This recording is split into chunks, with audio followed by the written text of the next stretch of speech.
hated by a number of people in the room. And some people not in this office that talked to me even as recently as this afternoon to make sure I had it straight. Well, they've led me astray before. So we'll see if it's accurate, right? We'll give this a shot. So someone once upon a time, a psychologist in fact, told me that our lives run in 5-year segments. So we go back and look at our personal life. Every 5 years something significant happens in our professional life or our career or our family life or whatever. And there's a 5-year pattern in your professional career. Okay? I think it was maybe February of 1984 you started in Austin with Legacy Coopers. Right-o. About 5 years later, oddly enough, you're in Boston. Right again. Ah. And maybe 5 years later, you're in San Francisco. Exactly. That's just about 5 years. And then you had the misfortune of working for Carmen Guerrero, where I first met you. And I understand he sent some remarks forward, because he and I have been exchanging some stuff, so hopefully you got that. Very nice. Good. And then, about October of 1996, you end up in Boston? Went again? back there. Couldn't stand Carmen. No, just Mr. kidding. Totally joking. Working for Mr. Doyle. The big guy. You need to know that at the time, Frank was doing work with State Street there, at least trying to. We'd go over there often. And I happened to be at this side doing stuff with Wells Fargo, Nico, BGI. And if you want to know something about what's happening in industry, Frank would call me on the way out the door and say, "What's hot this week? What do I need to talk about at State Street?" And I said, "That's not what I'm going to tell you the minute you're walking out the door." He said, "No, you are, and I'm not getting off until you do." So you were behind keeping him off us in some respect. I hope I did it I somewhat have well. some of his remarks, so I'll share those with you in a second. And then, oddly enough, in 2001, I somehow or another needed an assistant. I don't know how that happened. They must have run off in fear. I don't know. Crunch it squares. But there was, all of a sudden, these resumes came to me, and Laura Russell? You got to be kidding me. Laura Russell. And so all of a sudden, I get a phone call from Boston, and it's Frank. And he says, "Okay, so here's the deal." I said, "Oh, not this again." So 5 years later, she ends up in San Francisco to work with me and the rest of the IM team. And oddly enough, 9 years later. You've been here 9 years? What happened like in 5 years? I couldn't leave you, Rich. Right. Anyway, so that's kind of the stopping points in this 26 plus, slightly. No, next week will be 26. 26-year stint here with the firm. So, wow, that's a long time, and a lot of venues, and a lot of people. But when I share you with some of the remarks I got, particularly from Frank, you need to appreciate that Frank was a vice chairman of Legacy C&L. At the time when you worked with Frank, there were some rather interesting personalities running our firm. Some of us know them quite well. Some of them benefit from not having known them at all.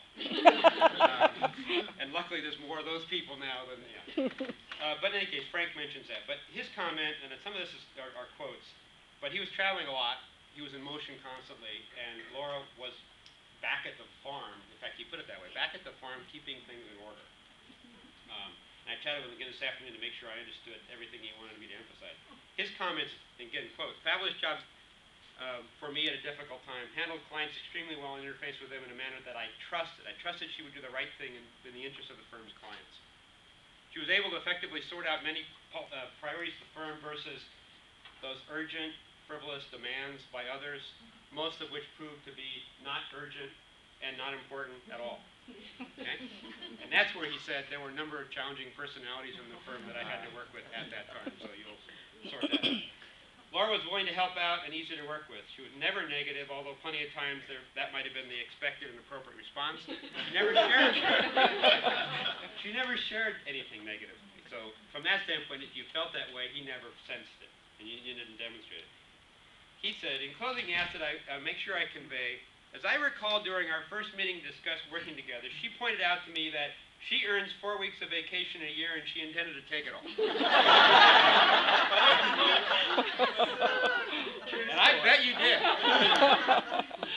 But he also said that she definitely worked towards a long-term productive working experience, and yet I think she still owes me a couple expense reports. Totally wrong. That's not what he said. He's been gone a few years. But he did add this afternoon. He said, make sure that she also understands that Donna sends her regards and best wishes to you. And he said, and I quote, there's dinner or a visit somewhere in there that never got delivered. So when you're in town, to contact her. Thank you. So I got that from Frank. And then I thought, well, I need to say my own remarks. And so I didn't want to forget. I jotted them down. Because I'm like not 20 anymore, okay? But I had the advantage of having worked with Laura, not directly but indirectly, for a couple of years when she came in to work with us. And I certainly knew what to expect. And much of what Frank said I can reiterate volumes of, which is I never felt that I couldn't trust Laura with the lowest level staff on a client engagement team, the chairman of the board, or the CFO of a client. Okay? And if they called, she knew, one, who they were, and two, what to do with it. And if it wasn't clear, she'd find somebody that could take care of it. Now, she came after my life calmed down, I think. But I was doing much like Frank was for a few years. And if I didn't have people back to take care of things at the farm, I probably would have taken my life in one of the countries I was in. Because you do run at a pretty fast pace, and you need somebody to kind of keep it all together. And when the calls come in, and they will, Murphy's Law being what it is, at the worst time when you don't need it, you need somebody to feel that. And you did that like a pro, an honest pro. But you also sought out your peers and professional staff and others in the firm, kind of a personal side, to understand how they might react and what made them tick. And I think over the years you've used those relationships when you got yourself in a jam, which is exactly what we're here for. This is a big family of people that are thrown together, and we need to rely on each other when we need help now, and we don't have anybody that can take the time to find tomorrow. And you've done a great job of that as well. But I remember things like offering to help to prepare tax returns, offering to go to the report department and help these ladies get reports out. Okay?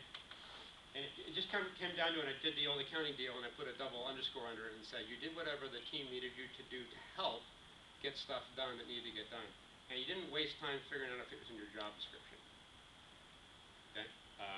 Now, the odd thing, though, is when I think I can share this with you, and if you think I'm out of line, you'll kick me later. We kick you now. When you are asked what you would really like to do, and you shared this with me, in the context of an IFS kind of... You sure you can tell that? I think you said expense reporting. I did! After what Frank said, how can you say that? Now, I will tell you, he laughed for about 5 minutes. I told him, this is what she said. You got to be kidding me. She still owes me a couple of expense reports. That's what she wants to do. I didn't want anything to do with it, and I gladly let you take care of it. Event planning, that was something you had an interest in, and you got your certificate and did some training in, and that's great. I wouldn't have anything to do with it if it were up to me, but those are the two things you commented. But the expense reporting I thought was worth sharing. But for those of you who haven't had a chance to work with us, you need to understand that from all the comments I collected, and I could collect easily with a few other phone calls, you are a special lady that have made a big, big contribution to the firm over those 26 years. And thanks just doesn't do it, because there's all kinds of different things at every turn of the road. And for anybody that's got that number of years in any organization, you just can't do justice to tallying it up. But you're a special lady. Now, my wife put it in the context to say, make sure you thank her for me for keeping you on task and out of trouble for as many years as she did. And she's been with me for 35 years, and she knows how much of a challenge it is. She said you deserve a special commendation for that. Thank you, Sue. But I know you'll get a lot of thank yous, and you'll get a lot of best wishes. We have a small token, there's probably other things up there, of our appreciation for you I'd like to give to you.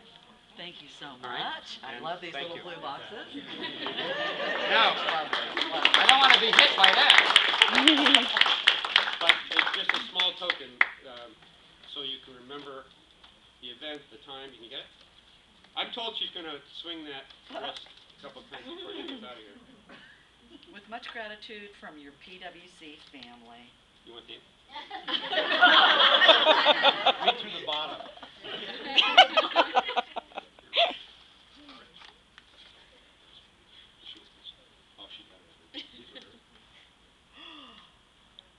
Oh, how lovely. A beautiful sterling check.